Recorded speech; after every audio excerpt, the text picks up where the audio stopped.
So I get a lot of questions on my channel about using mortar, cement, and what kind of mixes we use when we're building ponds.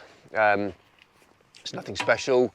We're doing a 4-to-1 mix, 2 parts sharp sand, 2 parts soft or builder sand, to 1 part standard Portland cement.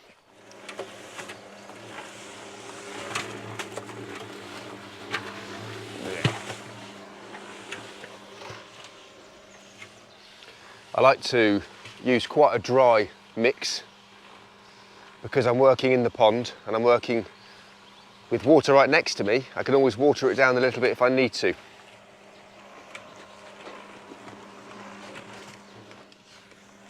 Another useful addition when you're mixing mortar is the use of a plasticizer. There's lots of different makes. This is just a generic Travis Perkins own make, I think, this one. Sika Mix. Sika Build, yep. Something called Feb Mix is a very popular one. And so the use of the plasticizer just makes the mortar a little bit more workable. So I'll put my head cam on today and actually build some rock so you can see exactly what I'm doing. Typical builder over there.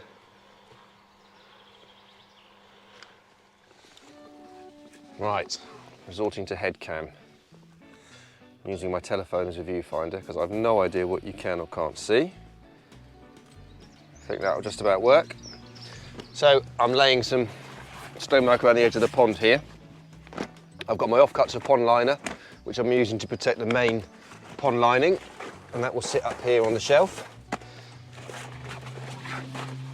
I've got a selection of rock to hand of various gauges and sizes.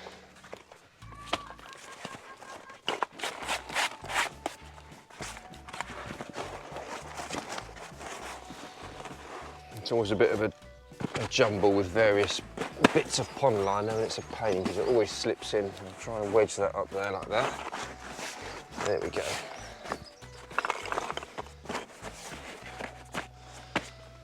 Got my trowels and tools to hand. A couple of different smaller pointing tools, and right, I like to use a little gauging trowel. I've got my mix of mortar here. As I said before, this is a 4-to-1 mix, 2 sharp, 2 soft, to 1 part cement with a little bit of plasticizer mixed in as well. And you can see here it's a lot drier than you'd use for a bricklaying mix.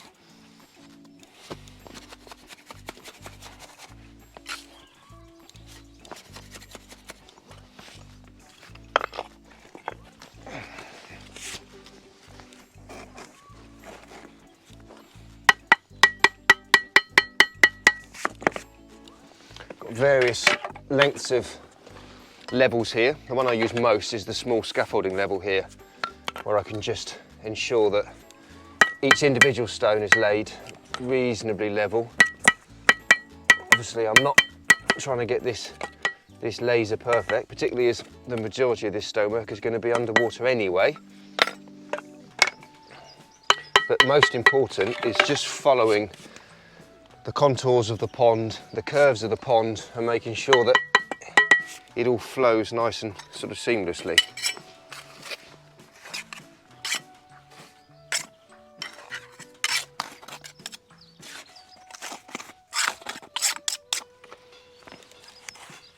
Get through an awful lot of mortar building things like this.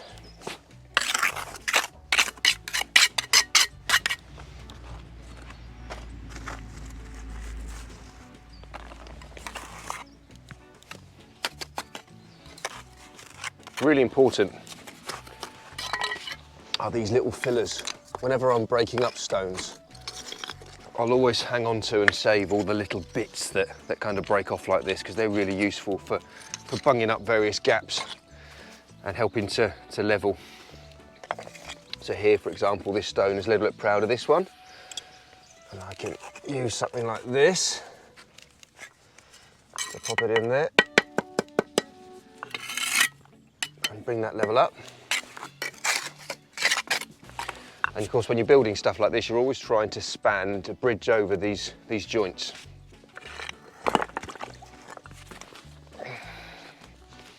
So my next stone will be something like that.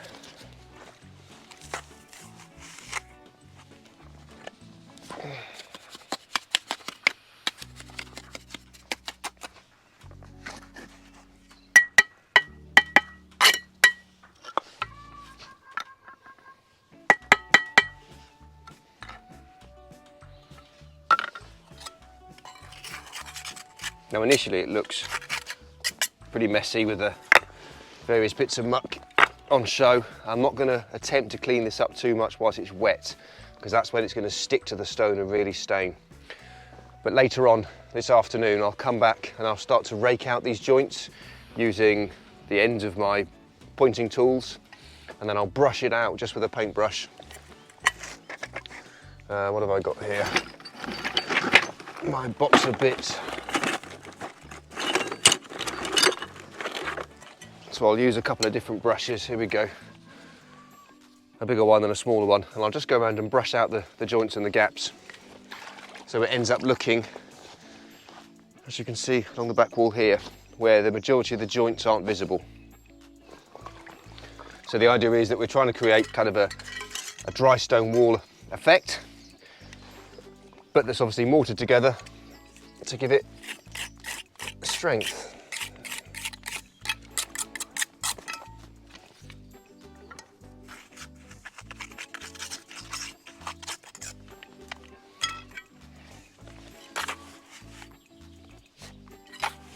And if you've got really, really big gaps and you've got some leftover bits of rubble from taking apart the pond, or just general bits of rubble, you can put bits and pieces in there to act as fillers so that you're saving on the mortar that you've mixed.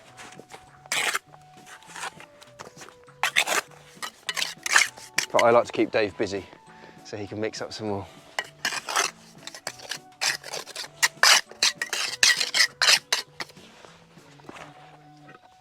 Yeah, it's a bank holiday Monday today, and a beautiful bank holiday for a change. But we need to crack on and get this done.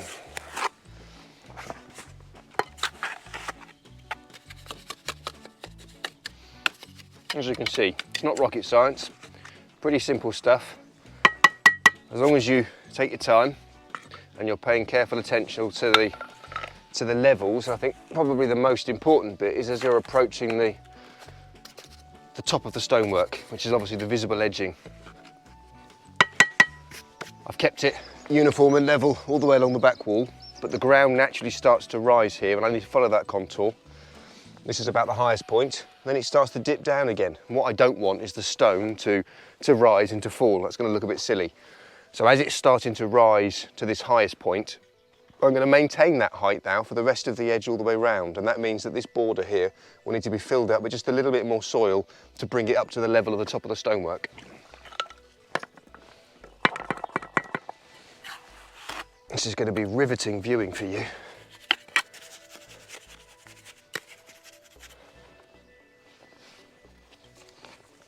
And this is where those little filler stones come into play. See, up here, up at the top, this is going to be the really visible bit that your eye's drawn to. It's the edging which really makes the pond. And I don't want to see that much muck down there. But equally, these top stones that are going to get walked on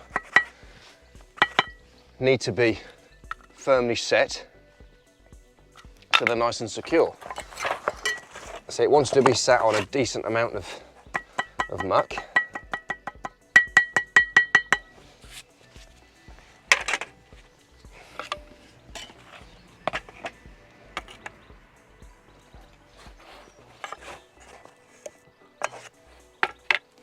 So these little fillers I've got, I can find some appropriately gauged pieces. What have we got here? I think that's going to be a nice piece. And work that into the mortar.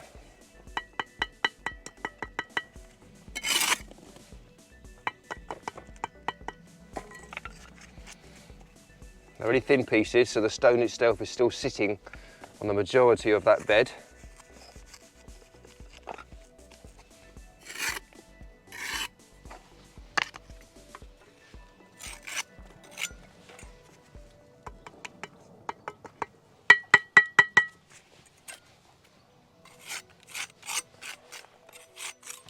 There we go. So I've got a lot to do. I shall work my way around. I think another day of these smaller stones, and then we can start to work up to the back over there where the bigger blockier pieces are going in.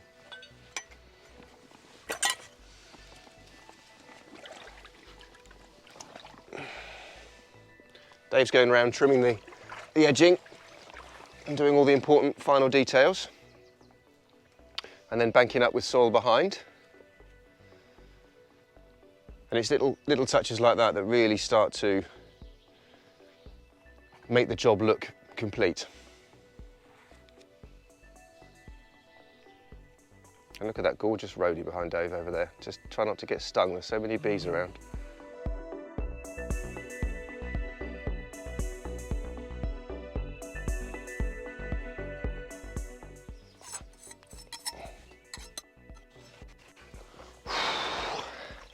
Flipping heck, it's hot for this.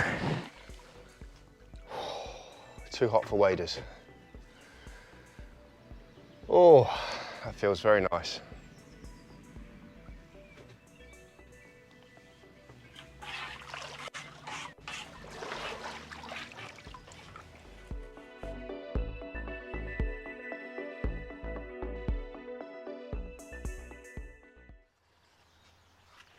It's another beautiful morning this morning.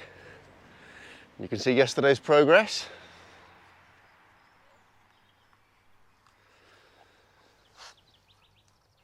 So we've basically completed the ring of the walling of the smaller stonework. So the pond is kind of a pond of two halves. We've got the more formal edging around this side here, and now it's going to blend into the much larger natural kind of rockery stones. Oh, I'm going to fall into a well.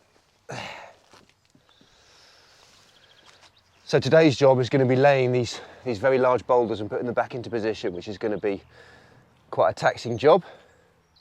Just been reminding myself by looking back through old video of how the pond was kind of assembled, but it will never go back exactly as it was. But I'm very happy with how the edging is working out. It looks very nice. It's a lovely backdrop against this beautiful garden. Dave's busy concealing the last bits of pond lining up at the grass edge.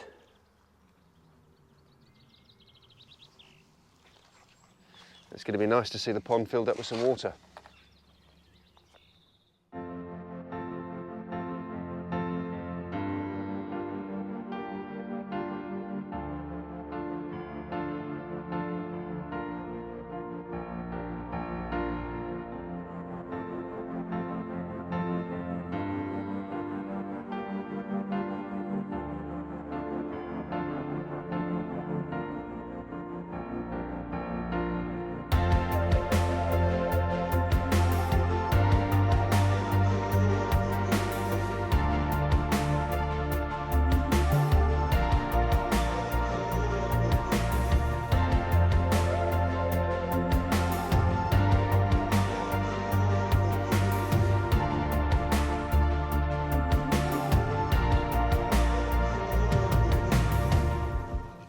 Well, good morning. It's another week on the job. Had a nice weekend off. Back and raring to go. And this is a very important week. Not only is it the first professional haircut I've had in the barbers for more than a year, but it's a week where this is really going to come together. We've got a few finishing touches to do, building the retaining walls for the marginal zones and completing the cascades, and then it's tying the whole lot together and dressing it all and making it come good. So today I'm going to begin the construction of these marginal zones, of which there are going to be two large ones, the original marginal zone on the back face over here up against the well, a new one which is being built over here, which I think is going to be really nice to kind of just mirror the planting zones either side, and then a very small one over at one end over here. And as you've probably seen in some of my other videos, the retaining wall is a wall construction similar to the pond edging, but built within the pond, that's submersed, and it finishes below the depth of the water by 2 or 3 inches, and then the area behind it can be backfilled with fine gravel, and marginal plants can then be planted bare root within these planting zones. And the idea is that the pond is filled up, the water level is higher than that marginal zone, so we're not breaking the surface of the pond and making it look any smaller, but we've then got a very shallow zone, which is fantastic for the plants and also a really good transition for wildlife to sort of enter in and out of the pond. And it creates a bit of interest. It's nice to have different depths and to have some shallows, because it brings the wildlife and the action a little bit closer to you. So a lot to get on with this week. Really have to pull our fingers out now and get this done. Weather looks good. Just keep going.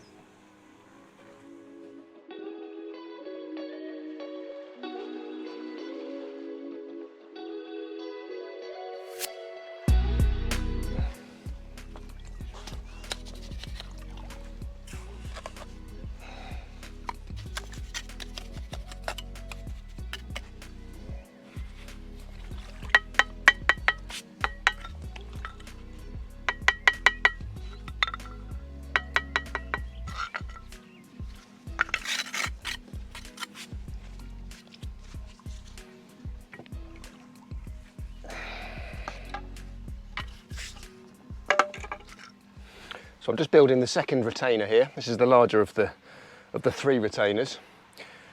And this one is a bit more of a transition between the more formal sort of crop stone walling, and then as it blends into the larger, blockier natural rockery pieces. So I'm trying to incorporate a few more of these larger bits as well. This is an important planter because it's this area which incorporates the pipe work, the inlets for the 2 pumps, conduits for cables and bits and pieces. So I have to make sure that I leave space to run this. Originally the pipework used to come in down through here, and then it was visible at the bottom of the pond all the way down to the deeper section. Well, instead I'm running the pipework now through the marginal zone, the planting zone, and it'll pop out at the end of the zone into the deeper section over this end with just enough pipe to ensure that the pump can be lifted up and serviced on the side of the paving area over there. And that means there's a lot less pipe work and visible kind of man-made materials in the pond. So a little bit more discreet and a little bit nicer to look at. I'm making sure that the levels between each retaining wall are similar. I mean, I've got a tolerance of a good inch or so. This is below water surface, and it'll be submersed by probably 4 inches of water or thereabouts. So it hasn't got to be billiard table smooth, and it hasn't got to be exactly the same as all the other retainers. But if I can get a gauge from one and make sure that they're all pretty similar. So this is the level here, this rock, for the other retainer over there. And I'm using that now and going off of that with my various manual levels to make sure that I'm sticking to that kind of height. It's rather pleasant in here, a nice day. Been very lucky recently. Just been scared by a gigantic hornet, which you missed on the camera, but it was huge. But he didn't trouble me too much.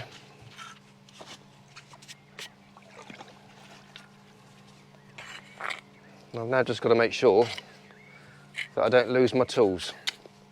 These little pointing trowels here are fantastic. I've got different size pointing trowels depending on the size of the gaps I'm working with. And these are invaluable. I love these things, but I've got a habit of losing them. They get covered in cement, they get dirty, and they blend in, and before you know it, you've buried them in cement, you've lost them in the bottom of the pond.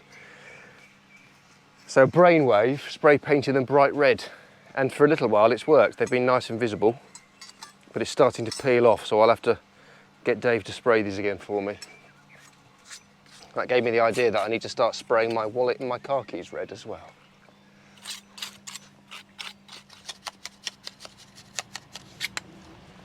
I'm hoping to get these retainers finished today, at the very least tomorrow at the latest, because I want to be able to get the pond filled up to maximum level whilst I'm working on the cascade, and that'll give the pond a few valuable days of soaking, so that the majority of the lime and the debris and the muck can kind of leach out in the cement, so that then we can empty it and give it a proper clean before refilling it with the reserved pond water. There's a lot of cement gone into this build and a lot of stone in a relatively small volume of water, so I'm not prepared or happy to put the fish in immediately. We need to let this settle and rest for a week or so. Monitor the water. If there's any issues with lime, the pond tends to go a very kind of milky, hazy, bluey colour. And that's a dead giveaway that the pond has become very alkaline as a result of the cement. And if that happens, you then need to do a water change, ideally completely, and refill it. But I'll monitor that and keep an eye on it, and even possibly doing a couple of small partial water changes over that duration of the week or so before emptying it and refilling it will be sufficient. And then the fish can go out of their tank, back into their new home.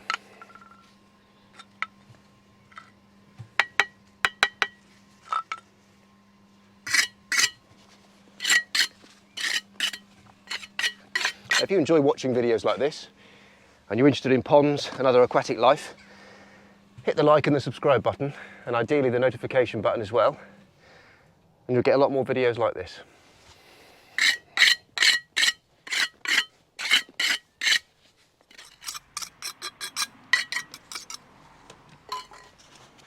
Dave's been doing the extensions and extending this pipework for me. There was obviously a couple of lengths of original pipework here. Really good quality heavy duty pipe. This is swimming pool pipework, but of course it's the wrong colour really. It's a very obvious greenish colour. But the extensions have been done here where it's a concealed place, it's not going to be visible, so none of this is going to be seen. But this sort of heavy duty pipe is quite difficult to work with, and some of the connections are very tight. So if ever you struggle to get the pipework over these fittings, a little tip is to use a heat gun and blow some hot air over it. Or if it's a nice hot sunny day like today, leave the pipework outside for an hour or two in direct sunlight. You can put it into a cup of hot water, and it makes it a lot easier to push that pipework over the connections. And then of course a bit of belt and braces, you always want to hose clip. I'm not concerned about PTFE or anything like that. If it does have the odd little weep, not a problem, it's below water level. But what I can't afford to happen is for in the future, for any reason, the pipework to disconnect from that connector. It will make it very difficult to reconnect it. So hose clip's very important there. Right, I'm going to carry on and get this built up to level. And it'll be lovely when we can start putting some gravel in behind these. And as you've probably seen from some of my other videos, it's the last few days, particularly when you start adding the gravel and the dressing materials and all the dressing stuff, where it really comes together and starts to look like a feature. And I can't wait for that. I'm looking forward to that. So you can see the 3 marginal zones have been completed. It was great to be able to knock them out in one day. That means that today we can get the pond emptied, drained and cleaned, and the whole lot filled up. These 3 chambers are going to get filled up with some nice 10mm gill mill gravel, which is a nice rounded kind of water-worn gravel. I'll show you that. Dave's doing his normal morning routine of knocking up a mix of cement. Not very many more days and he won't be doing that anymore. But by the end of today, it should look a little bit more like a pond with it filled up. The bit I'm going to focus on today is just to complete this paved section over here and get the last few bits of walling built and the final paving stones reset. The overflow area by the well, that needs to be tinkered with, and some of that liner trimmed back. But we're nearly there now.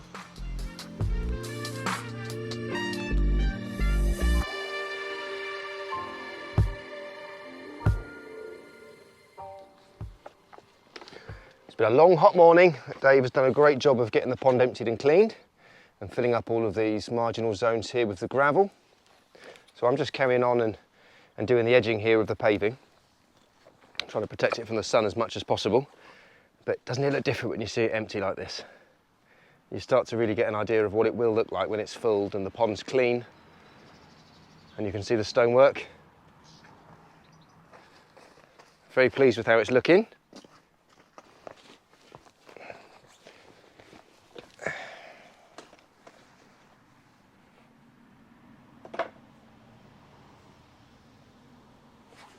So this is the gravel that we're using for the marginal zones. This is a 10mm gravel. Because there are no large koi in here, we don't have to worry too much about the stones being picked up and deposited in the pond. So a 10mm, a smaller gravel, is much better for the plants to root into. And this is a lovely decorative aggregate, looks really nice underwater. You can see the pipe works here. We've got one feed from one pump coming out of the pond, and that would disappear off to the filtration system, and then it returns back underground into the original cascade. And then there's a secondary hose, which is delivering water purely to a cascade. There's no filtration from that one. And that disappears off up through the same conduit. And that's going to terminate in the top of the new cascade and supply water to this one. You can see a pipe here which is still visible. This will be concealed. This is a temporary bypass, so if you wanted to switch off the filtration system cascade but still retain the filter, you'd be able to have water going through the filter and just directly back into the pond. So if you're going away on holiday, for example, for a bit of peace of mind, you can switch off both cascades but still maintain the filtration system. A useful thing to have. Here you can see the pipework that will be connected up to the 2 pumps down in the deepest section here. They'll be trimmed off, but just enough pipework retained so that the pipes and the pump can be lifted up onto the side for maintenance. And this will be obviously the overflow going into the well here. I'll make sure that this area of stone is dry stone so that there's enough gaps so that the water can percolate straight back down into the well. So we can start getting some water put back in here today. And then we can start to focus on the cascades. It'd be nice to think we're filling it with nice clean tap water, but sadly it's well water and it'll be a little bit milky because we're on clay. So I don't think I'll be taking a dip today.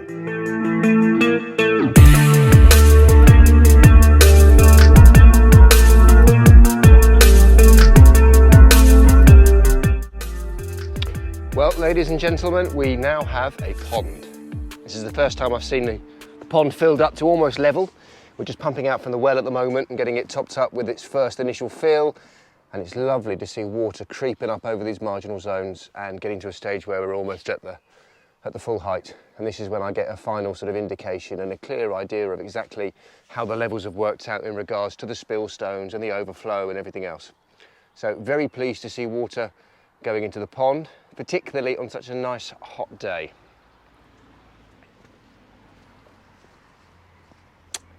The edging of the paving was completed yesterday and all the pointing done, but it's incredibly hot and we don't want that pointing to dry out too quickly because it will be in danger of cracking. So I'm keeping that covered over in a damp fleece for the next couple of days. We've picked up another small selection of some bigger chunks of well-weathered rock. This is Horsham stone.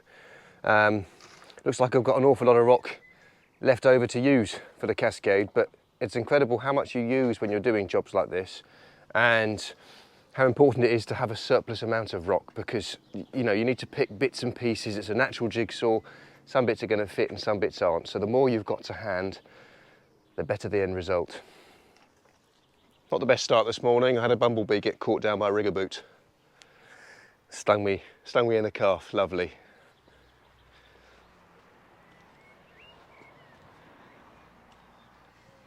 We've already got a frog that's returned back to the pond. And yesterday we noticed a few damselflies hovering over, so the wildlife is returning, which is lovely to see. Back to sticking these lovely things on again today. Because the one saving grace is that the water is still nice and cool in the pond.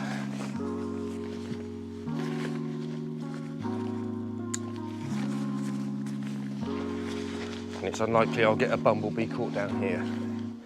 If I do, I've probably got more issues than a sting on the calf.